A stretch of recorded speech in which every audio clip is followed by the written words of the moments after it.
treats me like this because he's fighting his own demons. Like, girl. BFFR.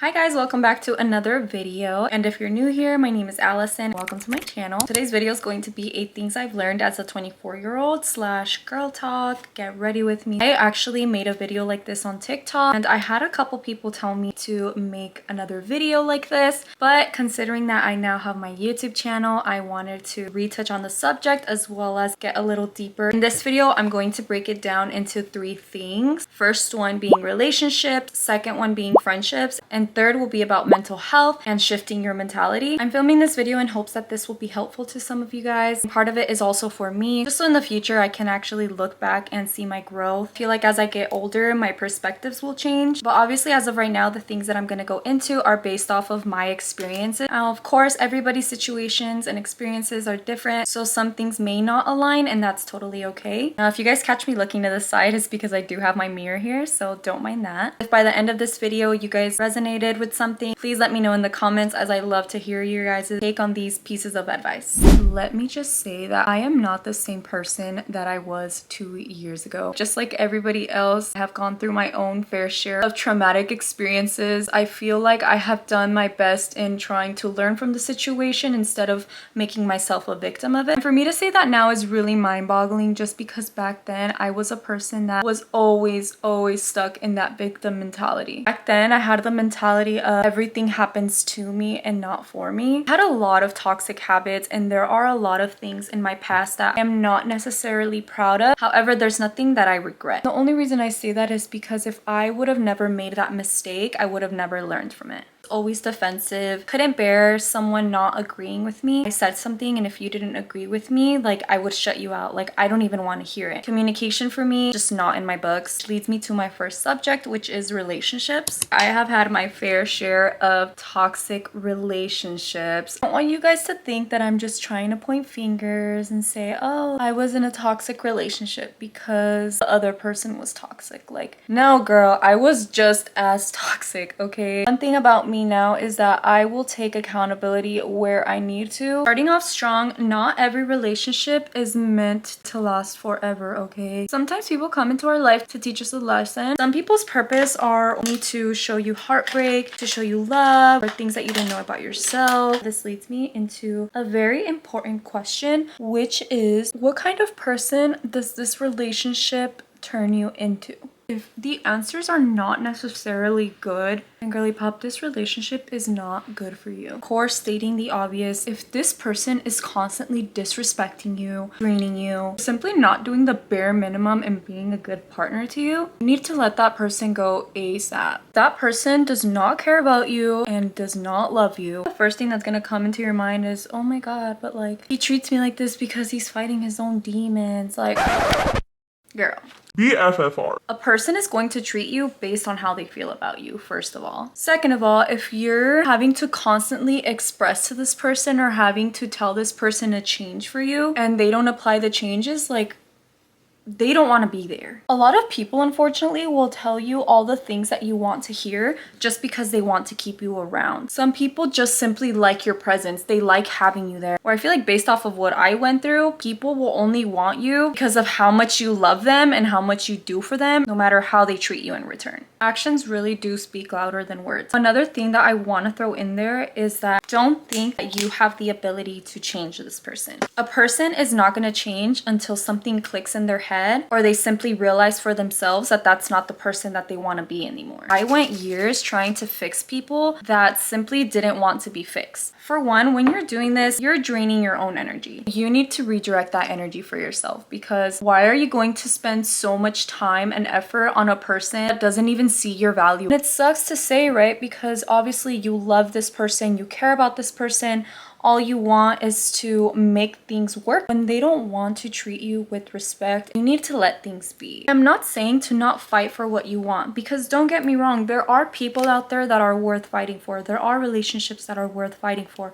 But that is only if they're willing to fight for you too. Girl, at this point, you need to fight for you. You need to fight for your own sanity, for your own peace. You need to start fighting for your own self-love, because if you're constantly dealing with this kind of person and you're allowing their toxic behavior, you're not loving yourself, girl. You want to know what real self-love is? Redirecting your energy and start to learn to become the person that you wish to attract. You can't expect to find somebody with all of these positive traits if you're not willing to provide the same for them. Like, you can't go about saying, oh, I want somebody that communicates with me really well, somebody that is going to take care of me, someone that's going to treat me with respect, and then you go ahead and cuss him out because you don't like something, or tell him good night at 5 p.m. because you simply don't want to communicate. Like, girl, you can't do this. I was a person that would do that. I am in the healthiest relationship that I've ever been in my entire life, and that is because I decided to work on myself and change my own toxic habits. There are so many people out there that are willing to treat you with the utmost respect. They're willing to treat you like a freaking queen. But that's only if you're gonna act like a queen. Ladies, if a man truly loves you and respects you, they're gonna do everything in their power to take care of you physically and mentally. And when I mean physically, I'm not saying like he's going to buy you everything you want. What I mean is that he is going to be a let me fix it man. For example, before I moved up to Alaska and I was still living in Arizona,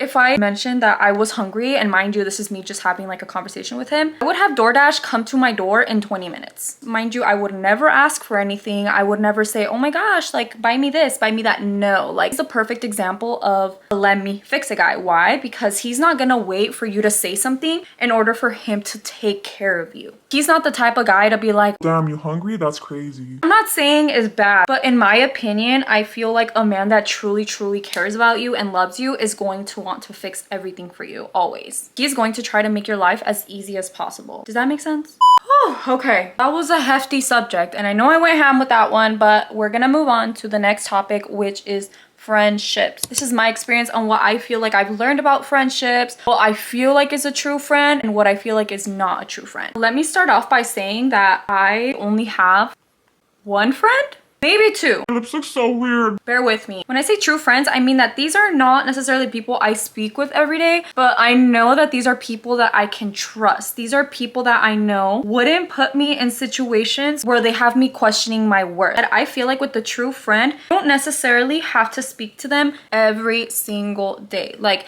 you have to understand that they have their own life too, you know, and it's nothing personal. I feel like a true friend is someone that is always going to check up on you, someone that is always going to encourage you, push you to do better, push you to pursue your dreams. Real friends will never make you feel dumb in front of other people. They're gonna act with you all nice when you guys are alone, but then treat you like shit when you guys are with other people just to look cool. Friends are never going to keep you or leave you in dangerous situations. They're never going to try to make you do things that they know are uncomfortable to you or things that you're not necessarily okay with. I have had experiences where I would be put in dangerous situations where I genuinely thought that something bad was going to happen to me. And it made me so sad because I was just like, girl, Do you not care about me right now? now, obviously, if you don't decide to speak up for yourself and if you're allowing yourself to be in those situations, then that's totally different, because I feel like in some situations I did allow myself. Part of it was also because I was scared of feeling left out or too scared of being put on the spot in front of other people in general, just to try to like look cool, which is not even worth it, honestly. I used to not believe in the whole saying of you are who you hang out with, because I would hear it all the time and I would always have the same excuse of, oh no, like they're like that, but I'm not like that. There are so many studies that show that if you hang out with a certain group of people, eventually you are going to pick up on the same characteristics, same habits. People that claim to be your friends and then they don't like any of your posts, they're not your friends. Or like if you're very proud of yourself for something and you post about that success and they're not hyping you up, they're not your friends. Another thing, if you are afraid to talk to your friends or like share an idea because you're too afraid of what they're gonna think, as in gonna think you're cringe, or they're gonna be like, oh my gosh, no, like that's embarrassing, they're not your friends. The very last thing in this friend subject, and I personally feel like is the most important, is if you can't talk to your friends about something that bothers you or talk about your feelings in general because they get defensive right off the bat, or they start calling you selfish, or they just simply don't want to hear you out, that is not your friend. let's say you're sad about something or like something really bothered you and you just simply want to communicate and talk about it, but immediately they're getting defensive and they're coming at you and attacking you. Like what? Like how does that even work? Like you guys are supposed to be friends. There is no reason for you to not be able to talk to your friend about something if you're hurt, if you're uncomfortable, or if you're bothered by something that they did. No reason why there shouldn't be a safe space for communication. Obviously it matters how you approach this person. I feel like with my experience, and again, I'm not trying to attack anybody, I'm just talking about my experience. For me, having a lack of healthy communication is a big red flag in friendships. It's been one of the main reasons why I've cut off so many people in my life. Because one, they simply start attacking me because God forbid they take any accountability for their actions, or two, they're just not simply open and wanting to talk about anything. I feel like friendships are just like relationships. You need to have a good communication because you're not always going to agree with your friends. Sometimes your friends are going to do things that bother you. Sometimes you and your friend will disagree on something. But if your friend can't even acknowledge your feelings, like it's okay if they don't necessarily agree with what it is that you accuse them of. But if they don't even have the decency to be like, you know what, I'm sorry you feel that way, and try to navigate through it, like, girl, why are we friends? With the couple friends that I have now, I can easily say that I can have a healthy disagreement with them and we will still be friends by the end of the day. I know for a fact that I can talk to them about anything and they can talk to me about anything too. If I said something or if I did something that triggered my friend in any sort of way, I expect them to talk to me. I hope that they talk to me because first thing I want to do is fix it, and the last thing I want to do is make them feel like I don't care about them or that I don't value them as a friend. We're all human. We all make mistakes. Therefore, it's normal to have those kind of discussions. It's normal to have disagreements, but it's also very important to know when you need to take accountability for it. Okay, now moving on to the third and last subject, which is mental health and how to shift your mindset. This is one of the first things that I went over on my TikTok video, and also one of the main things that I feel like people need to do in order to shift their mentality and grow from their traumas. First thing is shadow work. You guys don't even know how much goes into shadow work and the outcome of practicing shadow work. It's supposed to help you uncover any fears, any triggers, any traumas that you might have had as a child. A lot of people don't know this, but most of your toxic traits or any traumas that you might have are driven from your childhood. And what shadow work does, it helps you uncover all of these things, helps you face them, and it helps you heal and grow from them. Shadow work is literally the root of rewiring your brain. It's unteaching yourself all the things that you learned from your childhood. If you want to make major changes in how you act and how you think about the world and how you react to certain things, this is the first thing that you need to do. There are so many different prompts. It all really just depends on what it is that you need to heal from. Shadow work is literally what saved me, guys. Kid you not, it has shifted my brain in so many ways. Again, how I mentioned earlier, I am not the same person I was 2 years ago, and this is why. I would do all these kind of prompts every morning in my journal, which leads me to my next point, which is journaling. Journaling is key when it comes to wanting to self-reflect on our behaviors, on our days. It's the perfect tool to help you clear your mind, and honestly just helps you trauma dump. Like, it's so helpful when you have so many emotions going on and you just start writing everything down on paper. I promise you, it makes you feel better. When you're feeling trapped with all these emotions and all these feelings, the first thing you want to do is let them all out. Something that I feel like I need to put out there is that these things are not easy. When you decide to start self-reflecting on your behaviors,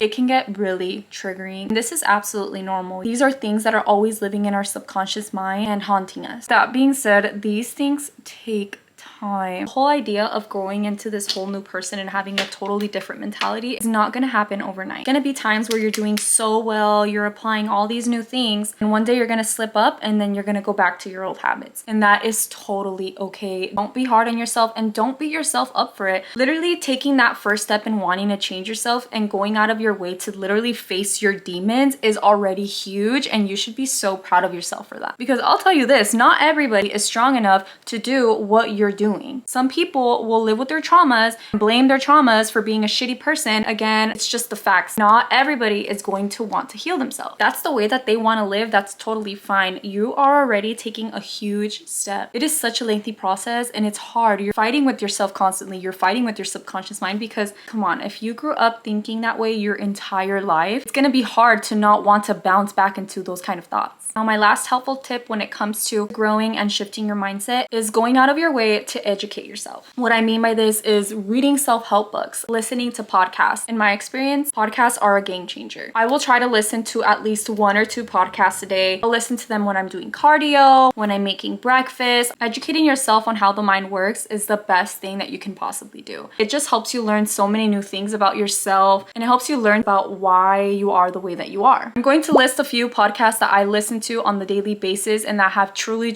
helped me change the way that I think and change the way that I see life. Okay guys, now I know your girl was chit-chatting it up. I am officially done with my makeup. These are all the things that I learned as a 24-year-old. I truly hope that this resonates with you in some way and helps you get clarity on certain things. As I mentioned earlier, these are all strictly based off of my own experiences and my own opinions. So if something doesn't align with you, that's totally okay. If you're already on this self-growth journey, share an experience with me. Let me know in the comments things that you've learned or things that you have experienced. I would love to hear it all. Other than that, I love you guys so much. Again, thank you so much for watching this video. Don't forget to like and subscribe, and I'll see you guys next time.